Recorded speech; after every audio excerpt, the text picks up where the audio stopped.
All right. Welcome, everybody, to the latest episode of United Debates of America. I am Zach Kimball with my good buddy, James Fishback. How you doing, man? I've been good. Good. We are going to do I don't know if we've done this before, but an episode where we essentially don't have a specific topic because there's so much that's been going on that's interesting, to say the Yes. least. We'll kind of jump around to where we all just, where we want to focus our attention. So we'll see how that goes. Where's your head starting with this one? Oh, I don't know. I think I'll leave the outrage up to you, but I think it's a good example of, most debates aren't structured. You don't Right. hey, I'll see a Sunday morning for breakfast where we're going to debate abortion or we're going to debate Doge or USAID or whatever the case may be, is that Yeah. these debates tend to crop up in the most innocent and innocuous ways, right? You're Yep. having dinner or talking with a coworker or heaven forbid politics comes up in some other, random way. But yeah, I think that the idea of approaching an episode without a set debate is often going to be the right way to do it Yeah. because most people aren't waking up. I got a debate with Jim at 3 p.m. or whatever the case may be. That's a unique situation. I Yeah. mean, I'm curious from your perspective to start how you feel about the conversation about the economy as of the last 2 weeks, because it's, stock market hasn't looked great because of the tariff uncertainty and a number of other factors. But the thing that's really caught my attention is the conversation from even within the Trump administration about a potential recession, even from Trump himself not ruling it out. Sure.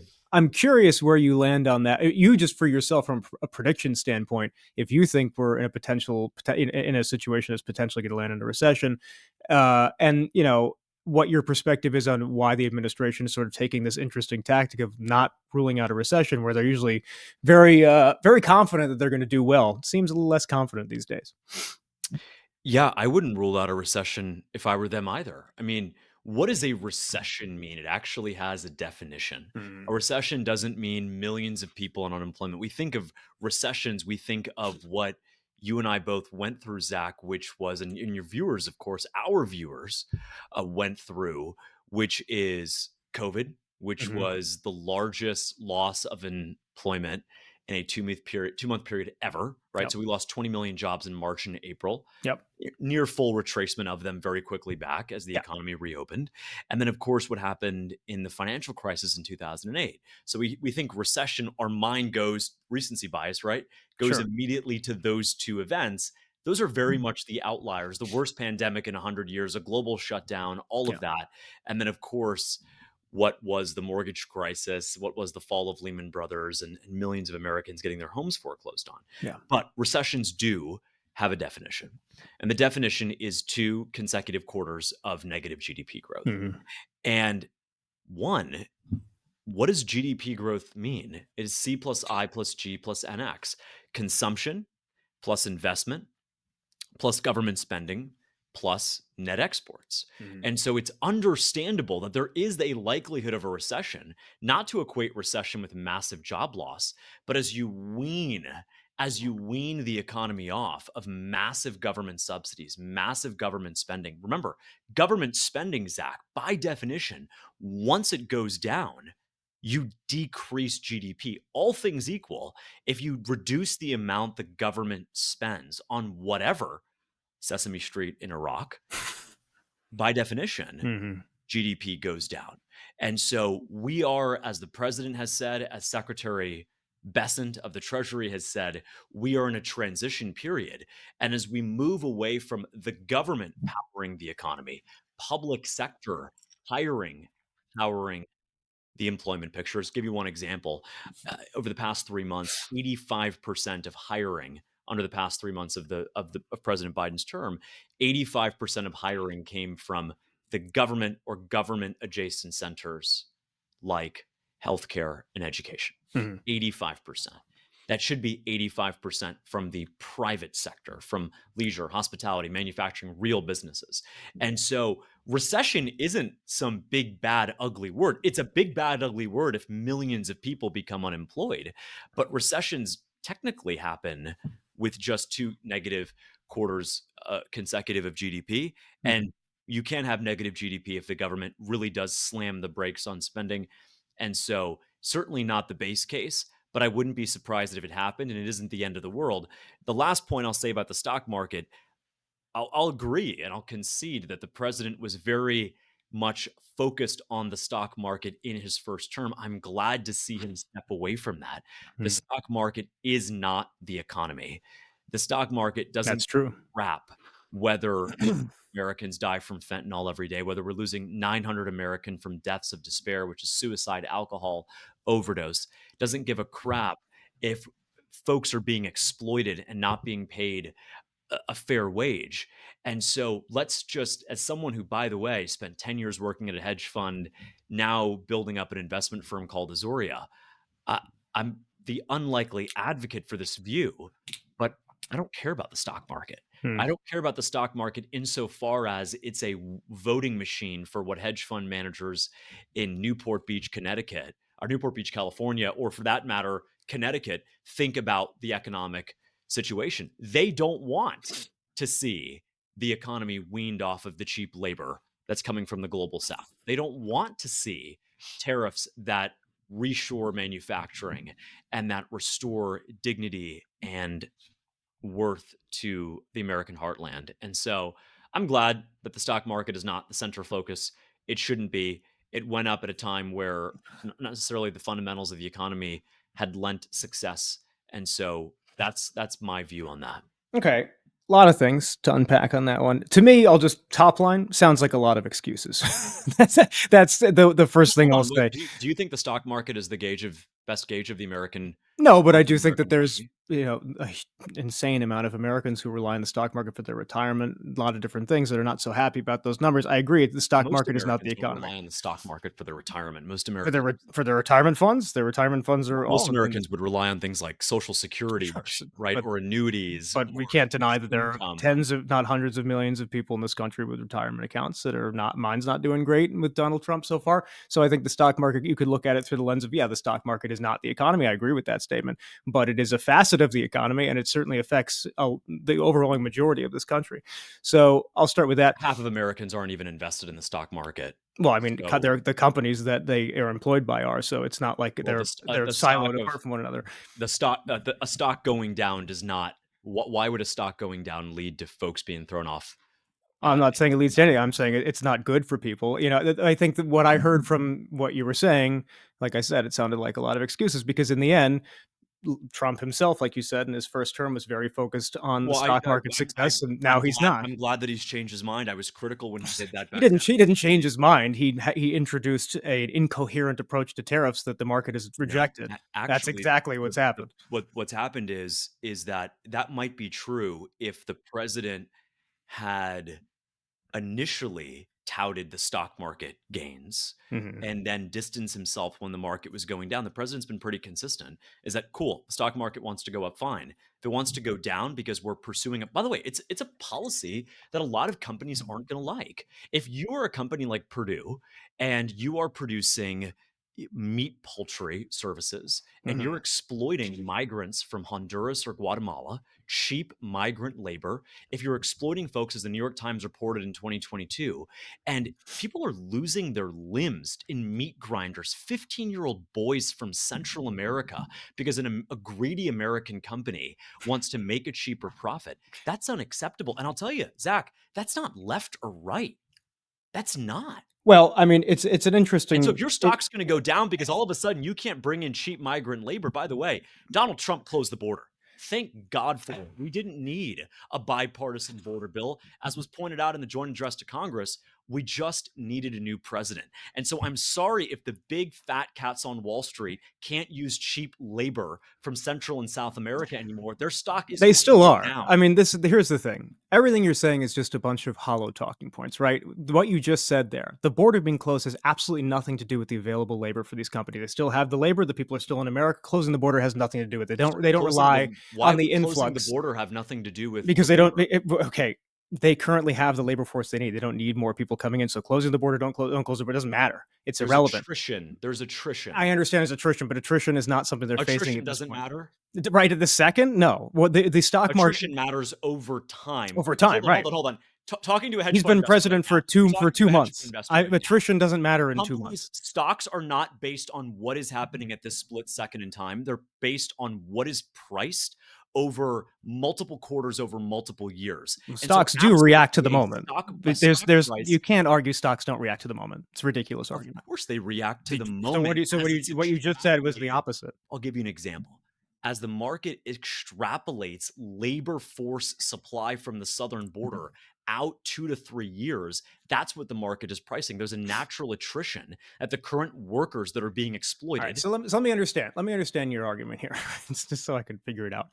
You're arguing that corporate America is consistently exploiting foreign labor that comes here illegally, and because Donald Trump closed the border, now they can't do that anymore. Is that Yep, the argument? pretty Okay, much. so what about the existing people who are here that they're currently still using? How does that factor into that equation? Doesn't factor in very cleanly, in my opinion, because even if you close the border, they're still using the labor that exists here. So then you have to rely on what his big promise was, which was mass deportations. And guess what? The deportation rate is slower than it was under Joe Biden. Trump himself has been furious about the pace, and it's been reported widely that Wait, he's trying to hold on. create pressure to Hold get the on. pace Hold sped up on. exponentially. It's there have been fewer deportations Correct. under Trump There have been Biden. more arrests under Trump, fewer deportations. Look it up. That's not true. Yeah, 100%. I literally just did a story on it today, and I have all the data laid out for you. Go ahead, It read is. it. I mean, I don't have it literally in front of me right now. Go to the New York Times. They show you right there. The deportation rate is slower than Joe Biden's was. The arrest rate from ICE is higher, but the deportation rate itself, actually getting Well, through I the didn't think system you and want, but you didn't deporting want these people. people deported. Shouldn't be you. I'm Shouldn't not be saying that. I'm not. It's not about what I want. I'm reporting the facts. I'm just telling you the fact of the matter is that if we're trying to focus on what your argument is here is that we're trying to close the border and then make American companies less reliant on foreign labor. That's a two-pronged system for you. Yeah, closing the border may be stopping the future, but the present is they still have the workers here in the country, so you have So to has deport let them. me ask, has President Trump's immigration policy been a success relative to his promises, yes or no? No, Why and not? closing the border is simple because just a stroke of the pen. Why didn't President Biden do it? Because he doesn't have the same values as Donald Trump, and I agree with Oh, Joe Biden's thank God values. he doesn't. Well, Thank I God wish President he Trump was stands back. up for the Oh American yes, people. a con man dude who cheats on his wife with porn stars. Super fucking awesome guy. Regardless, I don't. The morals of Donald Trump You know are you irrelevant discredit to this. yourself every time when you do stuff like that, How right? do I We're discredit having myself? we're having a fact. Hold on. We're You're talking having no no hold no, on. I'm just saying No. you You're talking about discredit yourself. morality. I'm not discrediting anything. You're You talking about talk about morality. porn stars cheating Yeah, on wife. We're that's having a morality. discussion. That's his We're morality. having a That's fact. his No, you're morality. discrediting I'm your not side. discrediting anything. That is his You're, morality. Do you want to look, talk about morality here? You I'll said, tell you thank God something. we don't I have have to a Joe lot of Biden's morality. respect for Congressman Ro Khanna Yeah. because when he's having a discussion about Donald Trump's immigration policy, he doesn't drag in allegations from Fine. 15 years ago. I'll focus on the specific point Focus itself. Do on you what want to you were let's so saying okay, about the we'll immigration. focus You on said the it's been a border. failure. Why has it been a failure? I didn't say it's been a failure. It hasn't I said it wasn't a success because by the metric of what Donald Trump is trying to do, his promise was mass deportations. He is on no course whatsoever towards achieving that goal. Do I want him to What achieve does that goal? mass No. deportations mean to you?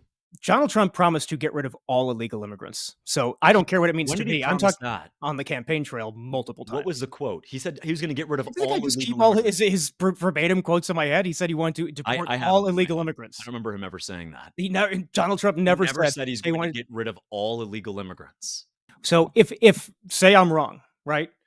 What would your measurement of mass deportation? Do we keep some illegal immigrants? Do we not? What do we do? Because Um, I'm because you guys keep moving the goalposts around, right? It's who's you guys? the right MAGAs in particular. If you're going to define mass deportations as not getting rid of all legal immigrants, then it's certainly news to myself and everybody else who was listening to you guys talk during the campaign. It seems like you're smacking into a wall of reality and going, "Oh, maybe we can't execute or afford getting rid of all of these people, and the pace is going to take decades if we're even going to get close to achieving it." Trump promised to do it when he was president, so I'm Well, curious so the facts what's the are goalpost? that in 55 days of this administration, there have been just as many detainments Hmm. as there were in the entire fiscal year of 2024 under Joe Biden. Detainments, not deportations. Okay, and so what you do realize what detainments get us to, right? As an eventuality. Potentially, but they have to go through a system. I mean, it's not as simple as just kick them out of the country. You Yeah, can't do you've that. got unelected low-level activist judges blocking that every Activist single judges. turn. What evidence do you have that these judges are activists, or is it They're just a word you're planting on top of them to make it seem like they fit your narrative? Because give me an example of an activist judge, a judge who has proven that they're just purely an activist, not actually doing their job as interpreting the law. I'd love to have one example of that. What did well, I'll give you Dispel one. this notion for me. Dispel the notion of Judge Boasberg. Mm-hmm. Perfect place What to start. Don't know why you're walking into this one, but go ahead. well, what did he do that was so what was the just decision that he made that was unassailable? I'm not arguing that he had made an unassailable decision.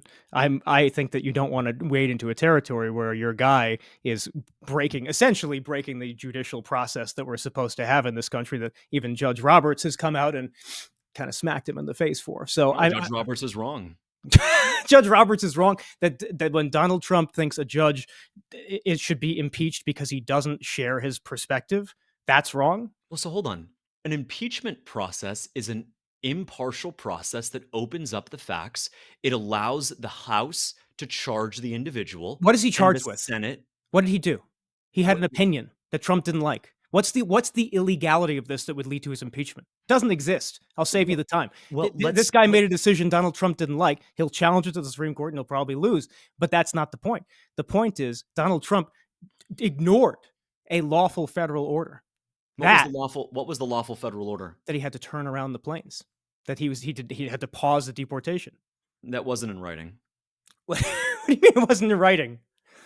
That when that order was given, these planes were in international airspace. That was not in So, writing. They were full of violent criminals who well, were in the we process of have no being removed from confirmation the of who they were. country. They were violent criminals. They were Trenda gang members who effectively have invaded this country. I don't care who they are. And Donald Trump needs to listen to a federal order. why?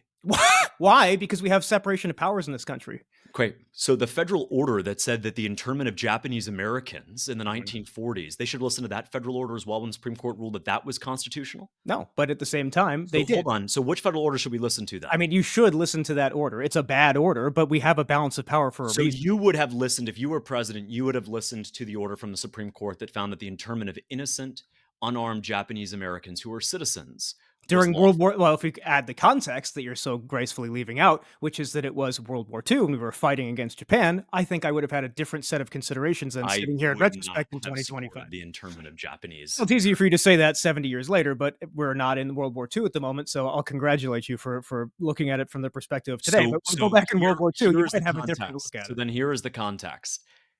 was bad people, right? Yeah, I'm not arguing for Venezuelan gangs here. So what did you want to happen differently here then? I would love Donald Trump to follow this traditional appellate process in this country that's kept us afloat for 200 plus years. That's what I would like to happen. I don't give a shit about the Venezuelans. Great. Who cares? I would like to have Donald Trump at least just abide by the rule of law. It's like a very basic baseline. And he didn't. And that is very alarming to everybody who does not sit in your camp because then it goes, well, whatever Do you think Donald if you Trump asked says goes. 100 people on the street today, are you upset that Donald Trump sent back gang members? If you're going to phrase it that way, you would get a different result than if you How asked. would you frame Okay, it? well, How would you phrase it? I would phrase it, are you upset that Donald Trump ignored the traditional checks and balances of this country by ignoring a federal court order? I'm sure you'd have a majority opinion of people going, yeah, I am upset about that. Well, If you okay, frame it so as, do you want, if my framing is unfair, then your framing is insanely unfair because you're not they're bringing both unfair framings. They're two different questions. And I don't think they belong together because the question is not whether or not we want Venezuelan gang members in this country. We don't, but we want to follow a process that is legal. That's what I want. I would love to legally get them out of the country. I'm all about getting them out of the legally is country. the Alien Enemies Act of 1798. Yeah, it's never been invoked outside of wartime. So, I'm not saying it can't be. I'm just saying it's kind of an overreaction to go, well, let's do something that's only been used during wartime for what? We can't like the only reason this Did is you see happening. those videos of them taking over those condominiums in Colorado at gunpoint? Can I be honest with you? I don't watch stuff like that because look, here's the Because deal. it's not very helpful to your side. Helpful to what? I don't. My side is. Here's the thing. You guys cast our side as people who want to keep, illegal criminals in this country. It's complete bullshit. None of us want that. I don't want that. Most people on the left don't want anything near that.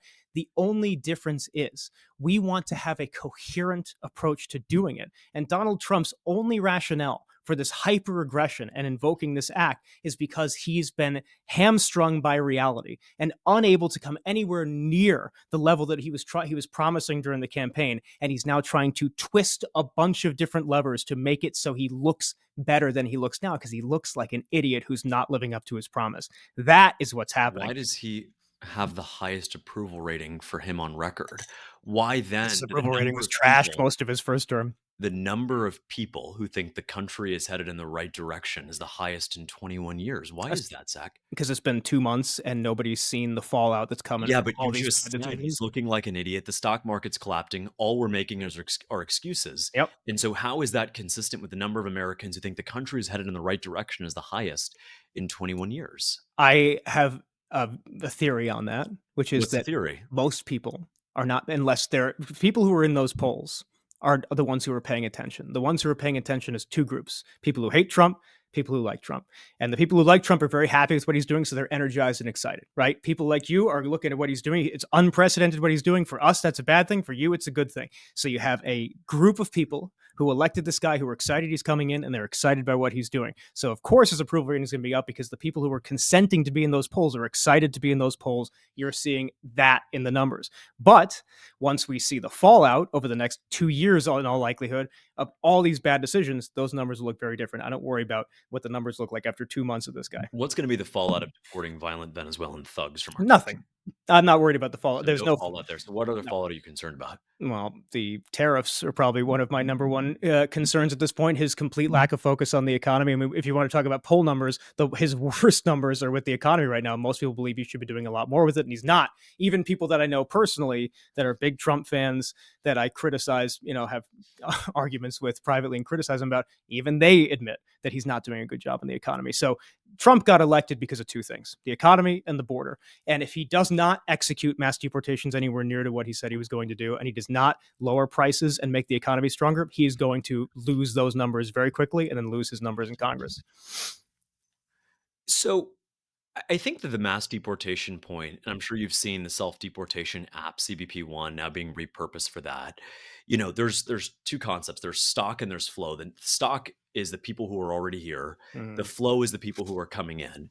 We first needed to stop the bleeding, which is to stop the new inflow of migrants. Mm-hmm. That's down 96% since Trump took over. Okay. CBS News was at the border last week, and they couldn't believe it. They were there all day, and they didn't see a single migrant attempting to cross. That's a huge, huge win. So your first thing you got to do is you got to stop the bleeding.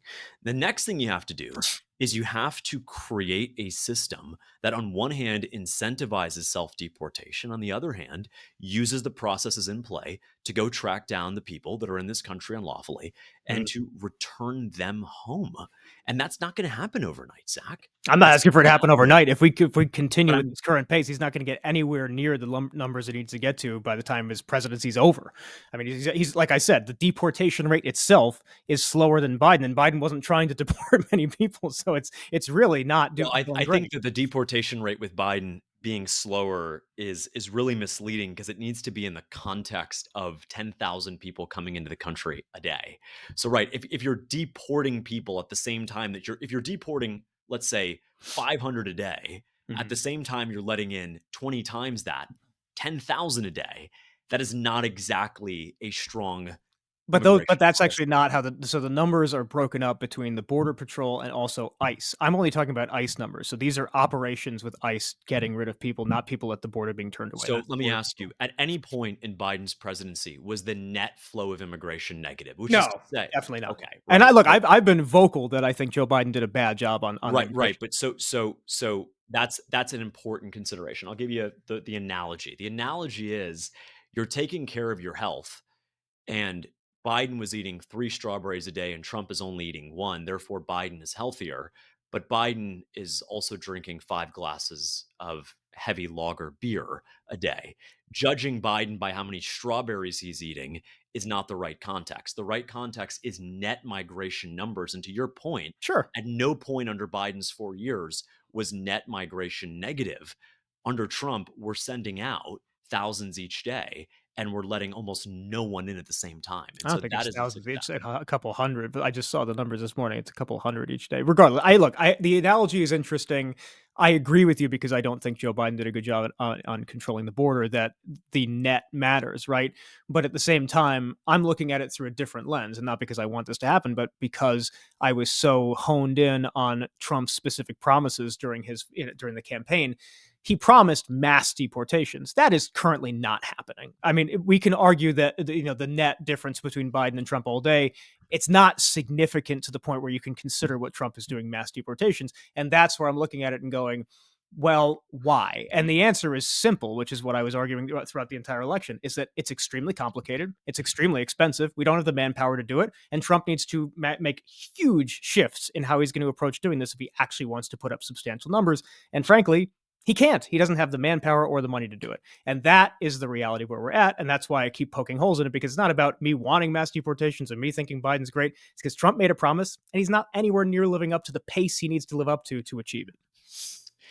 Well, again, these are one of those things where I think you just have to agree to disagree and say, where are things going to be in 3 months? I'm confident the pace Well, of immigration deportations will be but higher in how? three But months. how? Like, what are they going to do? That's going to Well, I'll like? give you one example. 287G deputizes local and state law enforcement to, uh, in effect, use immigration policy and help the federal government round up criminals in our country and send them back. And Do you so think that's a smart idea? I think it's a very smart idea. So, But I mean, ICE are specialists, right? That's smart yeah, because they know what they're I doing. think Do you think local local sheriff. police are in a good position to understand how to I do actually think they ICE's may. job? I actually may.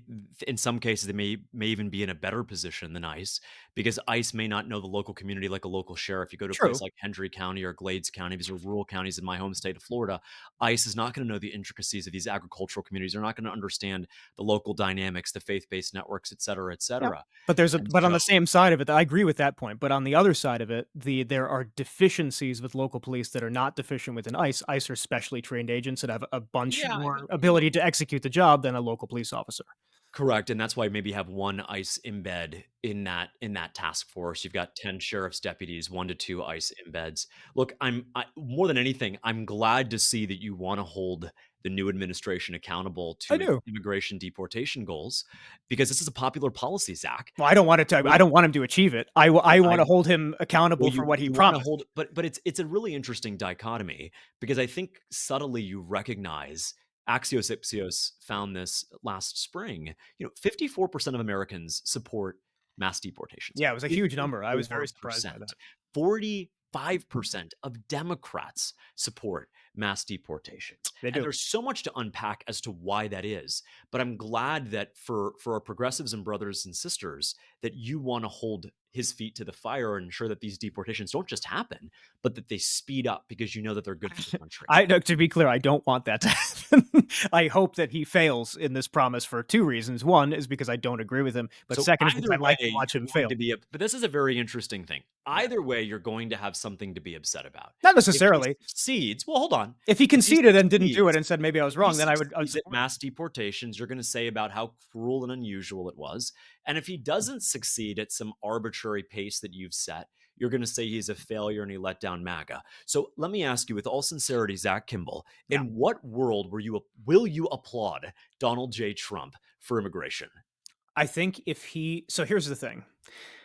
Biden did a bad job, like I said. Trump's proposal to me is a different version of a bad job. If he were to actually analyze the situation and realize the reality of it, which is that there is an economic benefit in many circumstances to having a certain level of immigration and having a certain level of people come in here legally if they can go from, whether it's asylum requests or just requesting to actually be part of the system legally after coming in illegally, there are benefits to that economically. There are benefits to society. There are benefits for a lot of different reasons.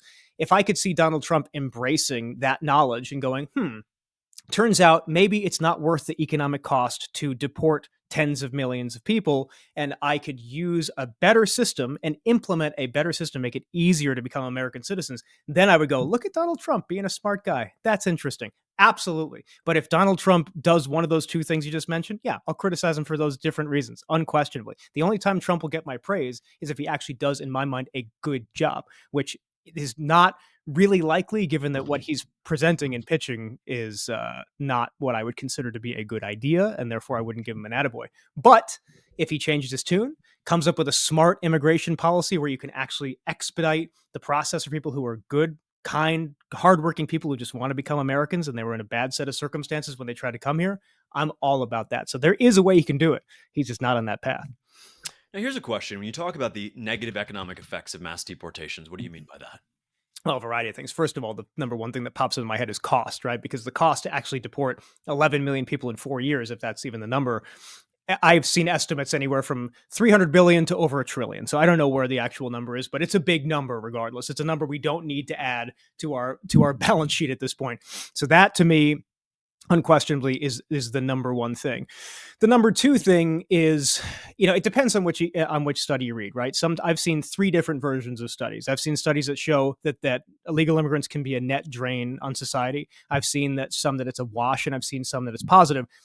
From everything that I've seen and the studies, the veracity of the studies I've seen, I think it lands somewhere in the middle.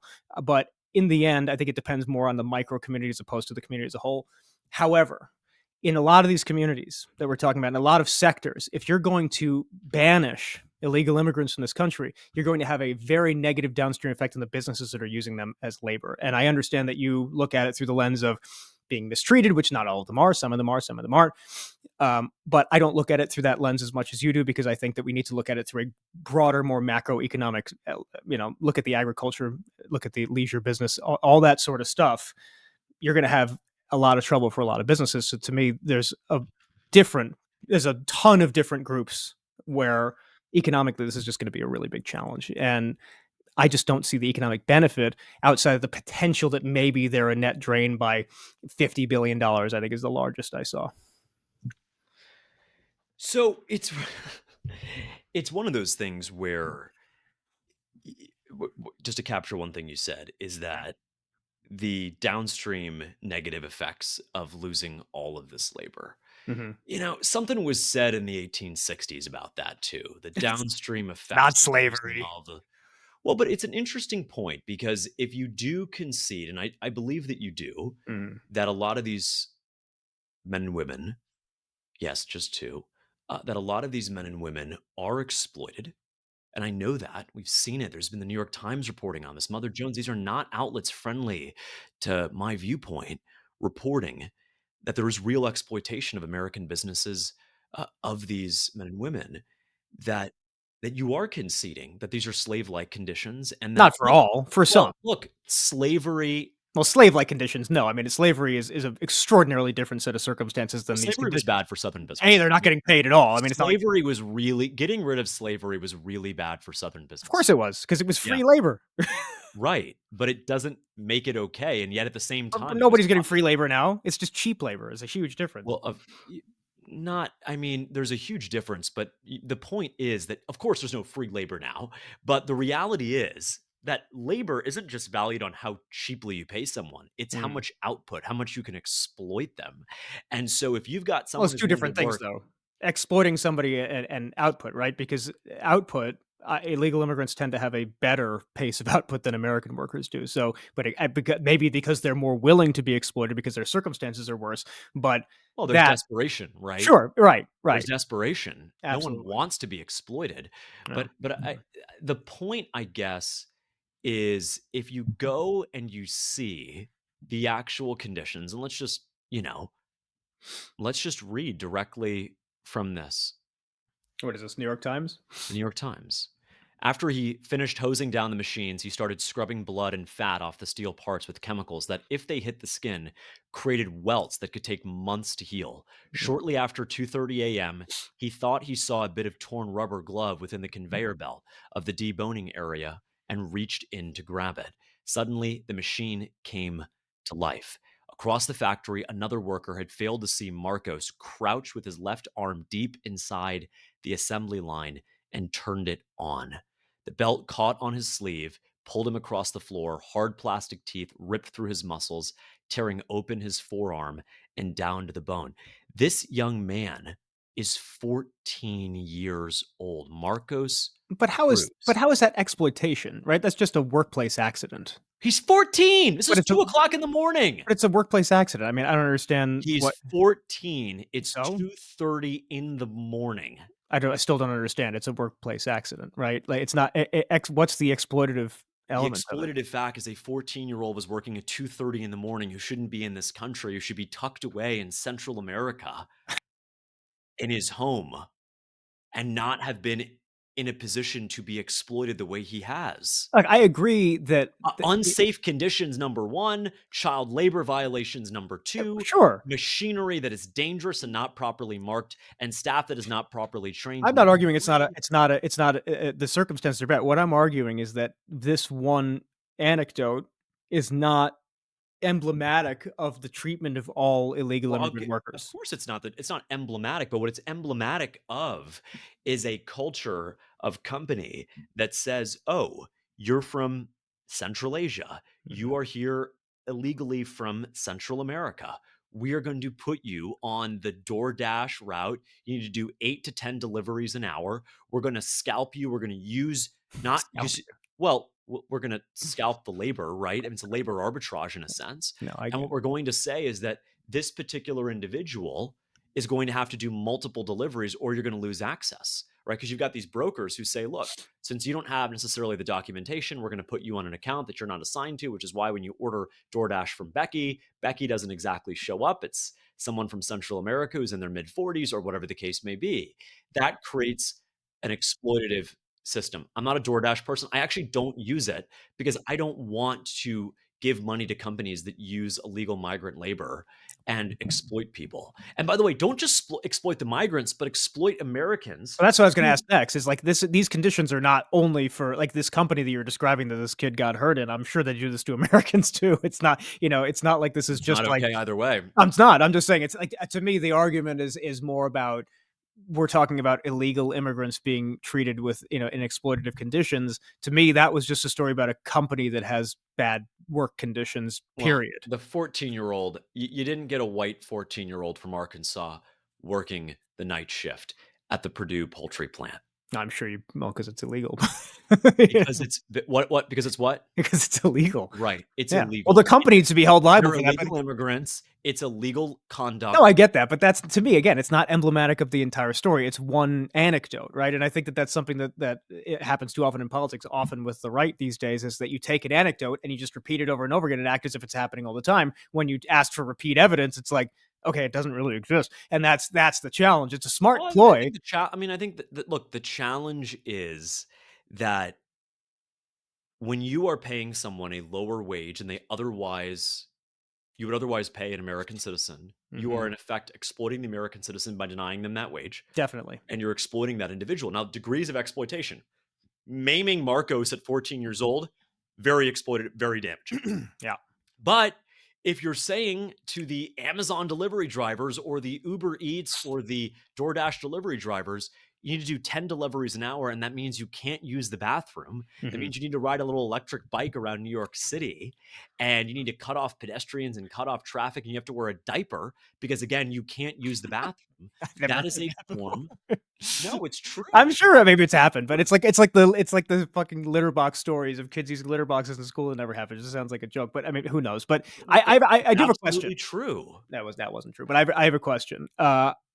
So Trump's like I can agree that there's a problem with him what you're describing. This problem does exist. There's a lot of exploitation. There's a lot of companies with bad processes when it comes to dealing with hiring illegal immigrants, right? So if that is one of the primary issues that the right has with illegal immigration's effect on America, that you're giving jobs to these illegal immigrants, why isn't the Trump administration's first attempt, including not just trying to deport people, but also including cracking down on corporations who employ illegal immigrants, knowing full well they're illegal immigrants and giving them, conditions like that, and employing 14-year-olds and paying them less than minimum wage? Why isn't Trump cracking down on that? Seems like that would be right up his alley, right? Well, Trump-aligned Republicans are doing that. Marsha Blackburn, the U.S. senator from Tennessee, sent a Mm. letter to DoorDash recently inquiring about demanding answers But that's about the number of illegal but that's migrants. you guys have all the power right now. Well, You have look, you have all the functional power. You could easily crack I down on don't these I businesses, and the you're not doing it. DOJ, I'm sure, is hard at work at this right now to investigate these abuses. But right here, right now, the easiest, the lowest hanging, most impactful step you could take was to close the border, to prevent more people from coming in, to prevent more victims of exploitation, but also to prevent American workers from being further exploited. So I see that as So you guys did the easy part, right? The easy part was a well, straw. yeah, I mean, in I mean, no, strategy, you want to do the lowest hanging fruit sure. first. I'm not saying And I'm so not I'm saying it's glad a that we bad did that. strategy. I'm saying that it's easy to congratulate doing the easy part first. The hard part's now. And that's the part that I'm questioning. Is I'm not to say that it's impossible, because Trump could do the stuff he promised. It would just be very labor intensive and very expensive. That's the part that I'm interested in seeing next, because I think that, especially going back to the poll numbers you're talking about with people liking what Trump's doing, Trump is just doing a bunch of easy stuff now, but now he's running into the meat grinder of what is going to be extremely challenging. He's finding it extremely challenging to execute mass deportations. He's finding it challenging to lower prices. He's finding it challenging to end the war in Ukraine. He's finding it challenging to do a lot of things because he's focused to the first 2 months of going, here's a bunch of easy stuff. Let me fire a bunch of people, end a bunch of DEI programs, and close the border. Well, Okay. egg The prices are base down is happy. 50%. They're not down from 2 months ago because egg prices spiked tremendously Why last did month. they? Why did egg? Because of the bird flu. What specific action was taken by which administration in response to the bird flu? I have no idea. I The don't focus Biden on egg prices. administration ordered the murder of 120 million chickens to try to combat the bird flu, and there's other Smart. less invasive ways to do it. Donald Trump is not responsible for egg prices, I'm and yet not. I didn't. I egg didn't blame him prices for are egg coming prices. down now, down 50%. I agree. I don't think Biden nor Trump is responsible for egg prices. These are Well, I both think if you free slaughter market numbers. 120 million chickens, that you do hold some culpability I to mean, the. the egg prices before he did that were still high, so it's not just that. The bird Yeah, but flu they is the they biggest, went from biggest 4 factor. to 8. I mean, so Yeah, that but for how that is. long? For 1 month. I mean, it's Yeah, a and temporary it blip. became a DNC talking point every single day, It's not nonstop. my Barry talking points. You, Sisson. you can attack the DNC all you Well, want, but I'm not hence saying why I'm saying it's a DNC talking point, not a Zach Kimball talking point. well, I made a video about this the other day where I don't give a shit about egg prices. I think both sides use it as a weapon that's a useless weapon, because it's really just not But something that either but you know president what can is it? You focus know on. we all should care about is gas prices now being at the lowest level in 4 years, the lowest since May of 2021. I saw that fact, and that's incorrect. I How is it literally looked at incorrect? in May of 2021, the gas prices were 280. Right now, they're 310. I Okay, mean, boom, there you go. Look up, just go to the government site. Don't use the thing that all the conservatives are sure, using. let's go. The Gas average prices, gas price U.S. nationally graph. Yes, let's go to the EIA. The EIA shows you right here. Okay, so right now we're at 324. Back in 2021, you said March of 2021, we were at 289. So that's incorrect. Okay, so June of 2021. June of 2021 was Great. So we're 315. off we're off by a month. No, we're not. It's until you get to September, I believe. Yeah, September of Okay, 2021. July is But 320. even then, July is 3. at here, Listen, you know when it was, gas prices under cheaper. Joe Biden In, peaked at $5.03 in June do of you know when it was, when 2022. gas prices were cheaper than now? November of 2024. I mean that's all you really like. This is an arbitrary talking point, right? It's wrong, a, but two, the last time it was cheaper was Joe Biden a couple months ago. Okay. It's not that impressive of a point that he was able to lower gas prices by like 5 cents. It's like he didn't do anything to do that. It's just market dynamics. What he didn't do anything? What do you mean he didn't do anything? First of What all, is the Department of Energy doing right now with respect to new permits? I mean, Trump is going to expand development unquestionably, but Joe Biden did the exact same thing and created. He had more oil produced than Trump ever did. Joe Biden did. So that argument to me is like, if you think that oil production is a Were correlative there more to gas oil? prices, you're wrong. It's just So not true. so when you say oil production, you of course mean the number of rigs went up under Joe Biden, right? Not the number of rigs, the actual net production. Why would Joe Biden have anything to do with technology improving the amount of output in a rig? I'm not saying he does. I'm just saying You just tried to I know claim my credit for Joe I'm not. Biden's I don't care energy about Joe Biden. projection. I'm talking about the correlation between oil production and gas prices. The So it's not correlation Joe is Biden gets no credit then. I'm not saying he gets a very small amount. Gas prices are largely not controlled by the president, so I'm not going to sit there and complain about Joe Biden So or if give Joe Joe Biden praise for the numbers. It's Okay. not his. It's not You have Trump to either. separate two things. You have to separate the total number of production Mhm. barrels and the number of oil rigs. The number of oil rigs was down under Joe Biden. What does Production that was matter? up. If production's up, what does it matter? Well, I'll tell you why. Because if you had actually had increased rigs, production would have been up even more. But it's still higher than ever. It's higher than Trump. So what are you complaining about? So does well, hold on. Does higher than ever, is that really what we're optimizing for? What are we really optimizing for It was truly? higher, and it was higher than Trump's Hold and on. growing. What are we truly optimizing for? I don't know. What are you getting at? Well, what I'm getting at is it doesn't matter where oil production is relative to history. It Mhm. matters where oil production is relative to the needs, the demand of oil. Sure. And so you can say we have the highest oil ever, but there's still a 2 million barrel a day deficit, right? So it's not where oil is relative to history, it's where oil is relative to how much oil American businesses and workers demand The and demand demand at a for certain price. it's so to go back to when you were talking about, I guess let me go back and find the month where it was. Here we go. In June of 2022, right? When Joe Biden's gas prices hit, the highest numbers ever, right? What was going on around then? Yeah, Joe Biden let Russia invade Ukraine. Joe Biden let Russia explain that to me. I hear that all the time. I love that talking point. Joe Biden let Russia invade Ukraine. Explain that to me. Sure. So in January of 2022, what was going on? You tell me. You're the one who's trying to Well, explain it. well, I'll tell you, absolutely. So Joe Biden and his administration was well aware, we saw the press for weeks, Oh, that Russia was planning a full-scale invasion of yes, Ukraine. They correct. sent the best negotiator in the world, apparently, Kamala Harris, to Europe to try to talk Russia down, Hmm. did not make key concessions, the key concession of which, of course, would be to pledge that that Ukraine could not join NATO, Right, which is that not which I think is a terrible thing. We should not concede to that. Why should we concede to that point? okay, I'm just laying out the facts. No, I'm I not. understand, but I'm challenging this point of why would we Do concede? you think? Let me ask you. Yeah. Do you think for the 500,000 Ukrainians who are either killed or maimed, Hmm. that it would have been worth their lives to say that Ukraine could not join NATO? We would have saved all of this, saved their lives, saved the destruction and death that's happened. Yes or no? So that is the question is framed in a very unfair way, right? Ukraine was invaded by another country because of their distrust and distaste for the position they were getting in life in the geopolitical situation in the EU and in the entire world, right? They felt threatened, and in response to feeling threatened, they invaded a sovereign territory with the attempt to stop their progress as they were becoming more democratic and more in the good graces of the first world. That is a danger to who used to be one of our primary adversaries, Russia, until Donald Trump came around. That was the correct geopolitical move for the United States to get behind their ally. Russia was the aggressor. I mean, if we can't agree on that, then I don't know what we're going to agree on because Russia unquestionably invaded Ukraine. We all saw it. It's Russia history. was an aggressor. The Yes. aggressor. No, okay. Well, I disagree with that. Well, explain that to me. Well, not one more inch, right? Who said that? Who? James Baker, right? This idea of not expanding NATO 1 inch eastward Hmm. of Germany, right? Why would you do that? Why would you continue to push NATO eastward, eastward, eastward? Why wouldn't The you? cold Because the Cold War ended in 1991. Russia didn't get less powerful. Certainly they lost a lot of land, did Yeah, they and not? they did, but then they started getting a lot more power over that 30-year period, and so if we don't How? what do you mean how?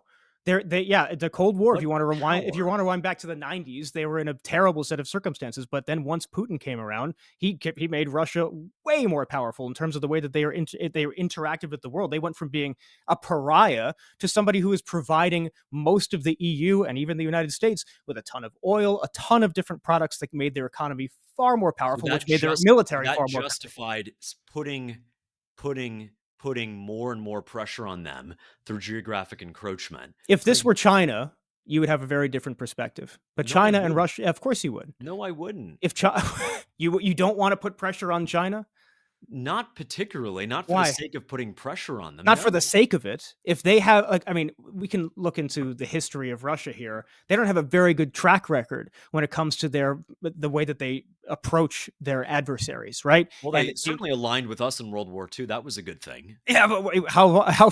First of all, they didn't align with us originally. That was only near the end of the war, and that was what 80 years ago. I mean, let's not rewind 80 years to try to explain today. Well, which side were they on with the terrorists in Syria? Where they wanted to bomb ISIS, right?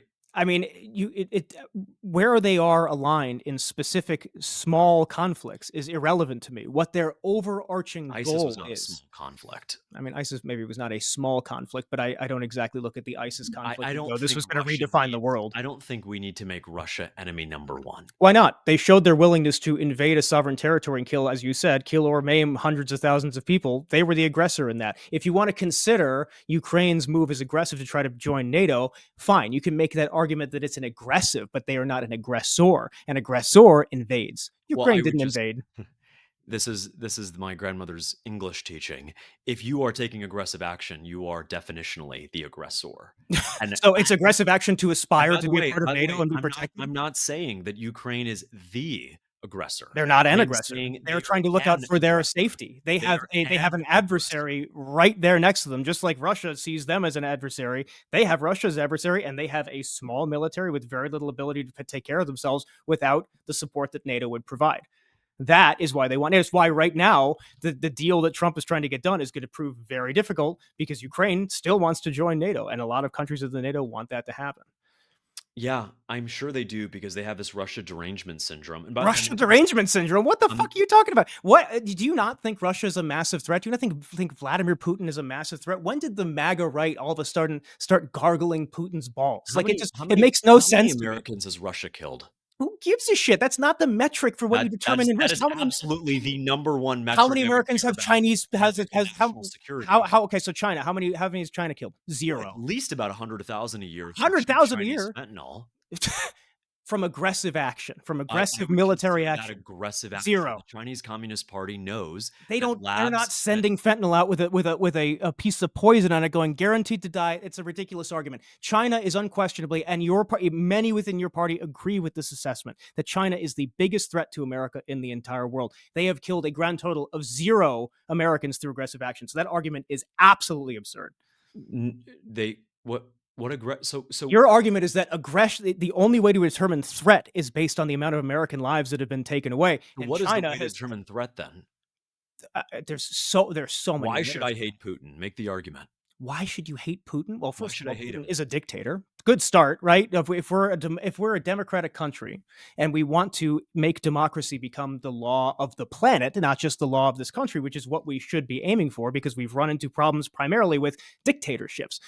Vladimir Putin is dictator. Vladimir Putin has had his own political enemies murdered. He's murdered his own citizens who protest against him. He has invaded sovereign territory over and over and over and over again. He is aligned with our biggest adversary in China. He's aligned with one of our biggest adversaries in North Korea. He's aligned with Iran. Should I keep going?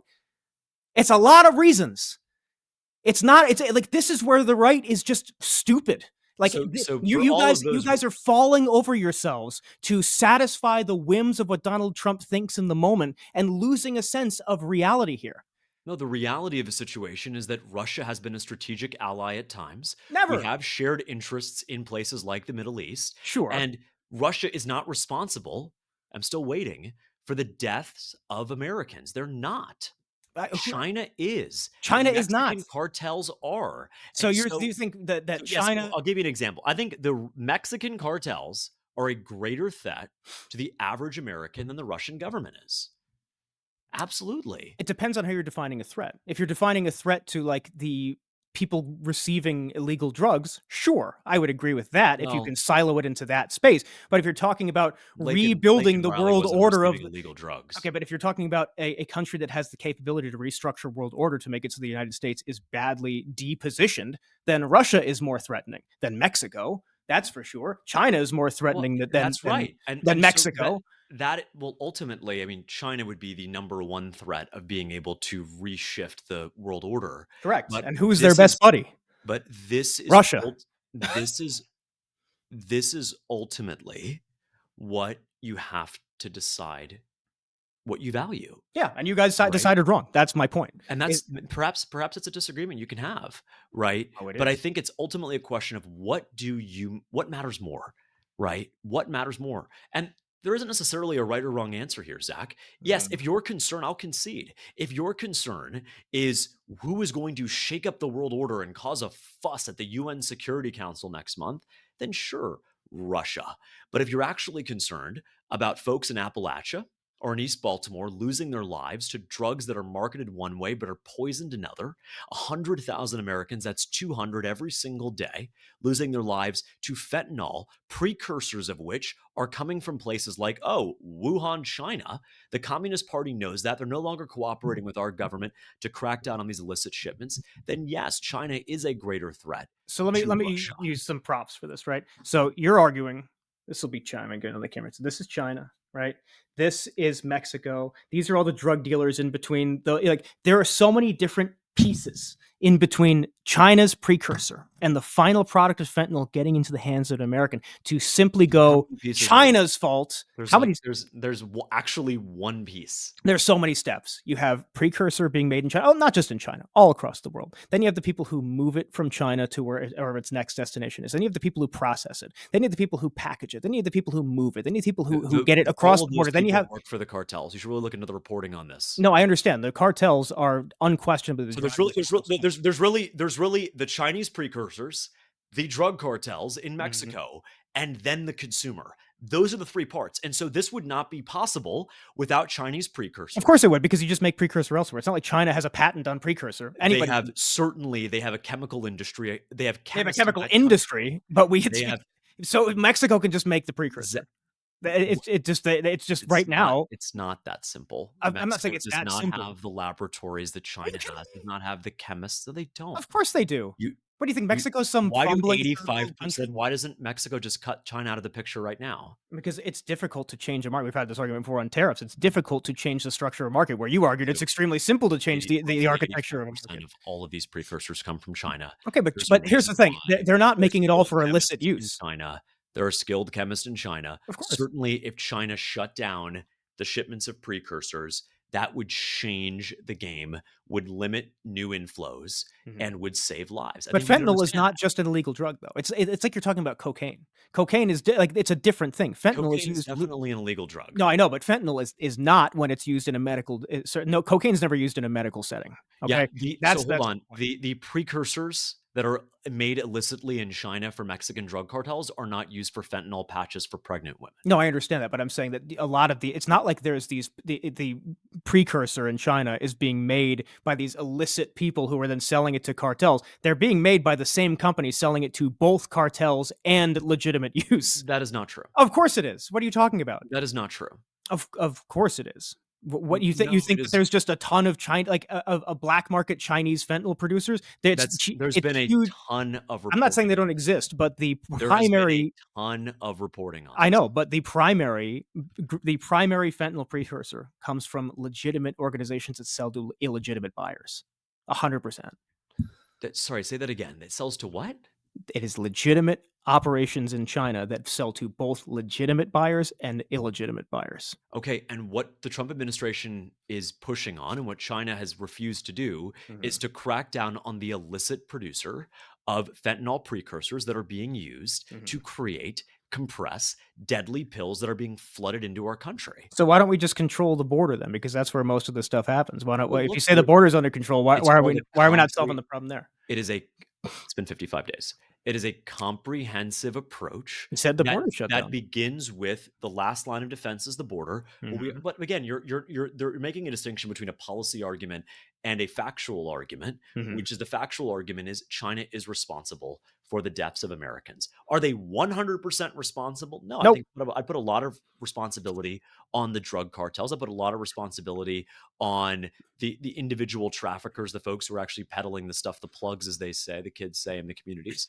But there's no question that China even takes 25, 30% responsibility, that they are responsible for tens of thousands of deaths each year. And Mhm. that is tens of thousands of deaths more than Russia is. Now, look, I'm not here defending Russia. It sounds like you are. I mean, just to What be I am honest, that's saying though, exactly what it sounds like. is that you have to look at these things in Well, context. let's okay, but you're adding irrelevant context, right? Like we're not trying to have a debate over China's fentanyl production. It's No, debate I'm just saying, over you're asking Russia and me, I Ukraine. asked you, when's the last time Russia killed an American?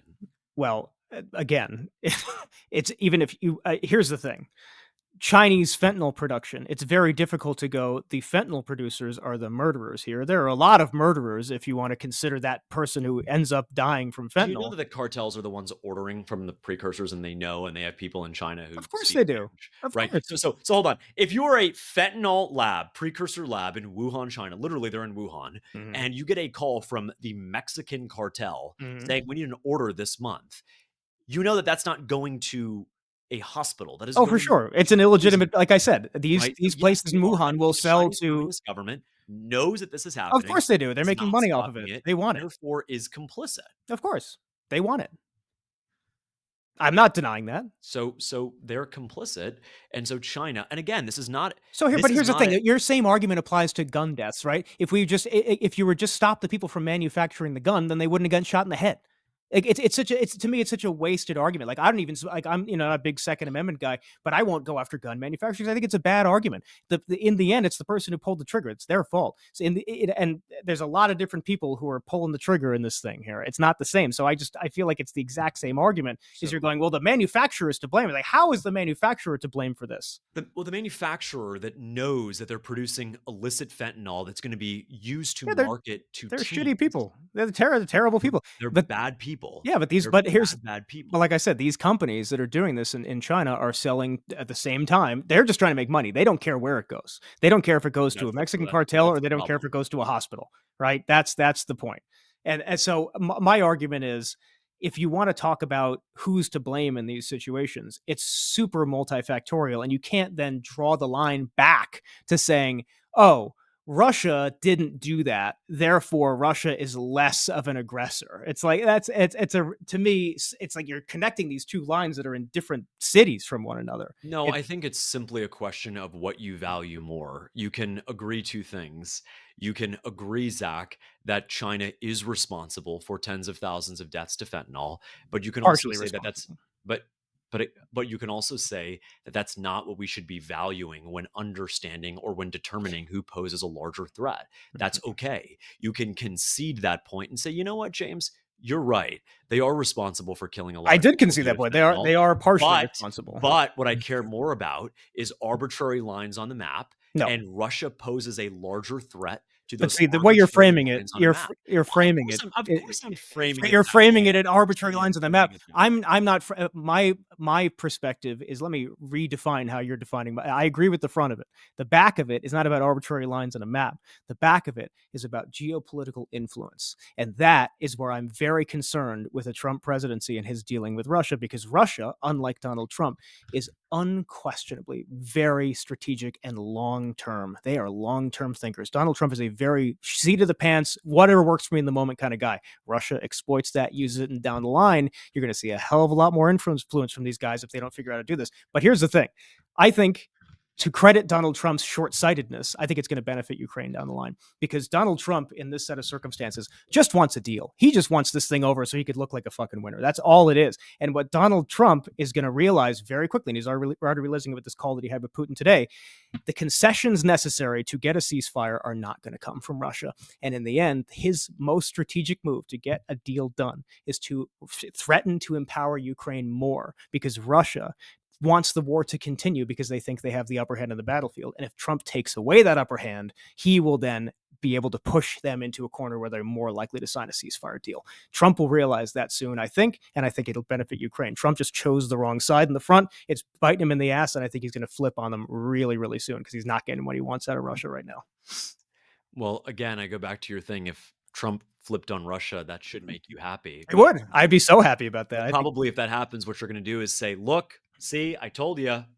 You No, know, what I would say is that, like, I would say two. I would say a good and a bad thing. I really would give Trump credit and go, look, I think he made a lot of mistakes, but he landed in the right place, and I would give him the credit for landing in the right place. But I also look at it and go, Trump came into this with a really immature approach to, like, I could just fix it, and he said, literally, I'll fix it. He said two promises that he already broke. One is, I'll have it solved before I even take office. That didn't happen. And then he said the second time, I'll solve it within 24 hours. And then he said, oh, what, 2 days ago, I was just being sarcastic. Oh, great time to be sarcastic with a war. It's fucking idiot. So, like, that's the kind of stuff where it's like, that no matter what he does, that's a blemish on this whole thing. But if by, a stroke of luck for Trump, all his mistakes make him fall into a good set of circumstances to force Russia into negotiating, great. I'll give him credit for ending it. But it's been messy and nowhere near what he promised. It makes me. It's a bittersweet thing, because my wife is Ukrainian and she has family in Ukraine, and we want this to be over soon. But watching Trump fail and flail and fumble on this when he thought it was going to be so easy. And like the complex deals for him are just not his thing. He likes the strong arm deals where like, do it or else. And it's like he doesn't have that circumstance here. So he's really in a bad situation when it becomes like, oh, well, there's like 85 factors we got to consider here before either side is going to come to the table. That is not Trump's thing at all. It's why he didn't even go to the negotiations that were successful in Saudi Arabia, because he's just not the guy for it. You need Rubio for that kind of stuff because he's actually like a real human being and he knows how to negotiate. So it's been fun to watch him just completely muff this thing, but I think he's going to trip into a good situation, in which case I'll give him some credit. There was so much said there, but what I will say is that 2.5 years, Joe Biden could not bring peace to this conflict. It's been 55 days. We've made more progress toward, and I think you would even admit that Yeah, for sure. we are closer today to a deal because of Donald Trump being president Yes, I than we agree with that. were 2.5 years. Let's end it at that point. Let's contextualize. I want to contextualize that real quick because I agree with that point, but it's important to contextualize why that's the case. It's because Donald Trump and Joe Biden had two different intentions, right? Donald Trump's intention is, I just want the war over, and by any means necessary, I just want the war over. Joe Biden's perspective was, I want Ukraine to win the war. So I'm going to try to back Ukraine to win, to push Russia into a corner, and they have to give up, which was a lengthy and expensive decision. And we can argue whether or not that was smart or not. I am honestly on the fence. I'm not exactly sure in retrospect what the correct decision would have been, but I do credit Donald Trump for going, I'm not doing that. I just want the war to be over. I'm going to exert as much pressure as I can to end that conflict. It's not going great, but I admire the ultimate goal of peace. The question is, can he achieve it? And the answer is, with Russia, I'm not 100% sure. Yeah, true. We'll see. But yeah, you're right, though. I think it's an important context. And I absolutely agree with that, is that Biden was trying to use this conflict to degrade Russia. Yeah. The neocons in DC on the left and the right made no secret of that. And so, Question. yeah, if your goal is use this conflict, dare I even say, use the Ukrainians as a proxy, as a tool to degrade the Russians. I mean, no, that was a talking point that was used. They are fighting the war for us. True. Is how people like Lindsey Graham would frame it. But Ukraine wanted that, though. Like that. Let's keep that clear. No. Ukraine. I mean, they don't want to be used, but Ukraine wants the same out. Like if Ukraine could, if you ask the average Ukrainian if you could have peace, given it's a everything that's split. happened now. It's kind of a split right now. It really is. I asked my wife about it the Which other way is day. your wife on it? I mean, if you even mention Vladimir Putin to her, she'll just like her head will catch on fire. But I think at this point, she's kind of in the camp of like, as long as we're not extraordinarily vulnerable after the deal, like, because I think that's the ultimate thing that's going to make or break this deal, right? Ukraine needs some long-term security guarantees. And frankly, I think the mineral deal in exchange for security guarantees is actually a really smart way of doing things. So I'll give Trump some credit there too. I think that was a really smart way to approach it. She's with that. If it can end the conflict in a way where Russia can't just rebuild, come back 2 years later and try again, I think she'd be happy. And I think a lot of Ukrainians feel that way too. It's just a question of like, do you want to give up territory? Do you not? I think even she's coming to the point where it's like, I'll give up that territory because frankly, most of the territory that Russia got was already mostly occupied by people who were part of Russia in the past or wanted to be part of Russia. So it's not like you're losing Kyiv or something like that. So I think that's a fair place to land when you get to a point where you go, look, the conflict's over. Here's some long-term security guarantee. Give us some minerals in exchange for the money that we invested into this, and we'll call it a day. I think that's a fair ending. And if we can get there, great. I think the only impediment to that is Russia at this point. Yeah. Well, let's see when we chat next on this point. And Yeah. Always a pleasure, Zach. Absolutely. Always a pleasure. Have a great week. You too, man.